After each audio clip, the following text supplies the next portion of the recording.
తెలంగాణ వాదులం రాజకీయంగా పరిణితి చెందినటువంటి వాళ్ళం. మీరేదో రెచ్చగొట్టగానే మేము రెచ్చిపోయి మేము ఇడికేలేదో అంటాం అనుకునేరు.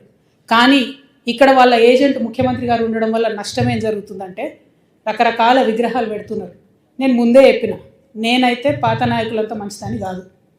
ఇట్లనే మీరు ఊకే చేసిండ్రంటే మేము ఖచ్చితంగా అధికారంలోకి వస్తాం. అన్ని విగ్రహాలు బిడ్డ పలగొట్ట ఆంధ్రాకి పార్సల్ చేస్తాం. నేనైతే అంత ఓపిక మంత్రాలని కాదు, అంత విశాల హృదయం లేదు నాకు. ఎందుకు ఈ మాట చెప్తా ఉన్నా అంటే, రావచ్చు పోవచ్చు, రొయ్యలు అమ్ముకోవచ్చు, రావచ్చు పోవచ్చు, షూటింగ్లు చేసుకోవచ్చు, రావచ్చు పోవచ్చు, సినిమాలు తీసుకోవచ్చు.